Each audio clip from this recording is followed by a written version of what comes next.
In this video, we're going to cover the demands and offers section of a claim in Claim Wizard.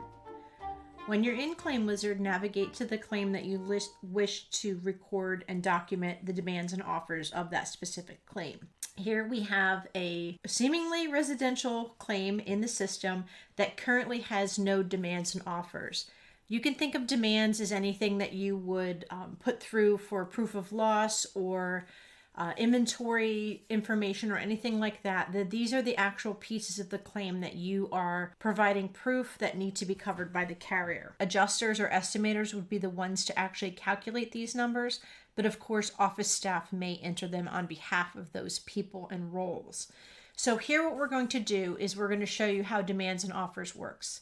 Now, demands and offers is one half of the financial equation within a claim within Claim Wizard. Demands and offers goes up to, but does not include, receiving payment of checks of any sort. As soon as actual money is involved, you would scroll down and go down to the claim ledger, and that will be detailed in another video. This is only to track what you have demanded from the insurance carrier on behalf of your client and whether it was accepted or rejected. So here we're going to go into demands and offers, and you can see over on the right hand side we can add a demand and offer. So you're going to pick the settlement description, and that is required. Some common ones are listed here, like additional living expenses, contents, dwelling, holdback. If there are additionals that you need, you can add as many as you need. This settlement record is for one aspect of the claim. Of course, you can enter multiple. You might have contents and dwelling and BI. So here we're going to say that this is... Now these numbers here should look really familiar to you. You're going to put in the replacement value. If you have non-recoverable or recoverable holdbacks, that you could enter in here as well. You can, in the future, run reports to go back and collect recoverables, non-recoverable depreciation, etc. Other adjustments that you need to make in a positive manner, other deductibles that you need to make in a different manner. Go here. If you have prior payments, they can go here as well, and you'll see our number now reduces from $1,000 of RCV down to total settlement amount of $900 because you are generally not demanding that money from the client as part of your fee structure. Amount over policy, prior payment, deductible applied. Maybe there's a $25 deductible, whatever crazy numbers we can think of go here. So in the end, the actual worth of the damage is $1,000, but we have $25 of a deductible and we have prior payment of $100. So this information is pretty standard as far as public adjusting goes. Of course, you can enter in whatever you need for this specific dwelling. And then what's over here on the right-hand side is really what helps determine what you as a company should be collecting as far as fees go. Is it the final settlement? Yes or no? You can leave this off until the carrier, your client, and you agree upon a final settlement amount. And that settlement amount is for this piece of the settlement, not for the entire claim. Date offered is if the carrier comes to you and says, yes, this is accepted. As soon as you hit accepted, if it's off, it's pending. If you hit rejected, you may want to track the back and forth, although it is absolutely not necessary. You can click accepted. When you save this record, it then goes into Claim Wizard and basically bounces down to the claim ledger, which is akin to accounts receivable. Now, Claim Wizard will say this aspect of the settlement was accepted and we are expecting $875 as a check from the carrier. How that check gets carved up and dispersed is handled in the claim ledger. Now, if a carrier says to you, it says accepted, you're going to document the date that they have recorded that they are accepting that to pay that. And then you can go and set an estimate when you expect payment on that. So you can enter the exact date in, or you can click over here onto the little plus calendar and it will say, do you want to add or subtract from today? Obviously, you're going to add how many business days or how many calendar days ahead, today, tomorrow, etc. This is a pretty good way. We have reports. They are called WIP reports, work in progress. So what you can do here is estimate cash flow. So if you know, for example, dwelling or structure, once they settle on the amount, that it is typically paid out, or they have a legal responsibility to pay it out within 30 days. You can click that, it calculates the date for you, and when you save it in other aspects in different areas and reports in Claim Wizard, it will show $875, and by breakdown within the claim, how much your company fee is, how much your adjusters are getting, all of those numbers that go with it.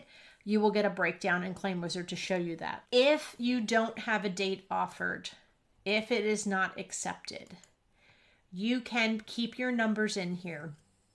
And for example, if this happens to be contents, which, notoriously take much longer to settle than, say, other aspects of a claim, you may say, well, generally it might take us 6 months to clean this up and to get this finished and pushed through to the carrier, where we expecting payments by the time we go through the back and forth.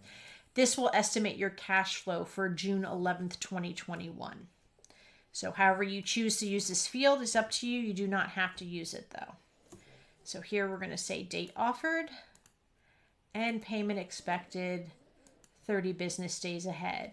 We're going to save this information, and then immediately you get a card here.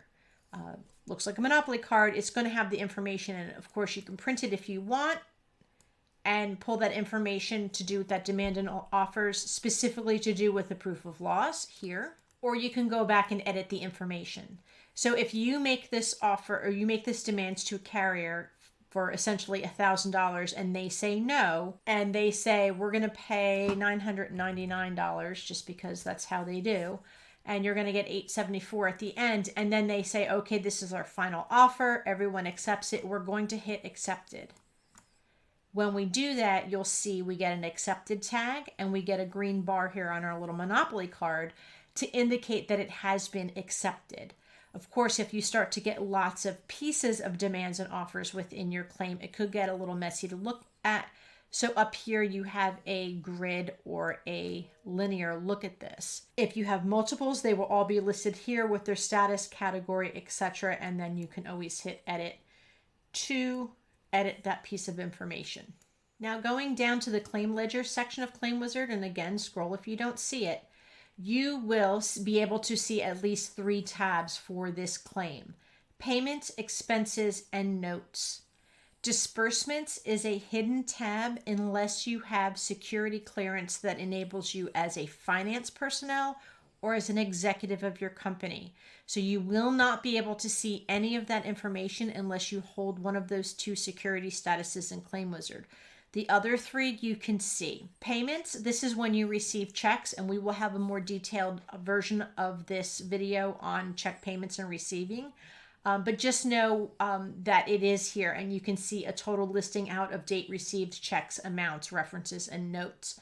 What I wanted to show you here are these 4 tabulations up top. Because we have successfully negotiated a net amount of $874 to date on this claim, we are showing that as outstanding on claim. That means it is successfully negotiated, and we are expecting it in the mail. If you had marked that demand as pending or rejected, this number would not show up because obviously you're not expecting that money yet. What I did want to show you is up here in this corner. Accepted settlements is exactly that. You will have a running tally of the type of settlement, a description. So you may have roof, and then you may have supplemental roof or green roof coverage, whatever, however you need to break it down. What has been claimed. So to date, we are claiming $874 that has been accepted. Maybe we go in and we get another $2,000 on content. So then you're going to have multiple listings for content, $2,000, $874, etc. We have received $500 to date, and the math goes down to they still owe us $374 to the policyholder. So as you can see, in theory, you should successfully negotiate all of the money on the claim. The payments should all come in, the expenses should all be covered, and all of the money should be dispersed out to zero, and then your staff can close out a claim.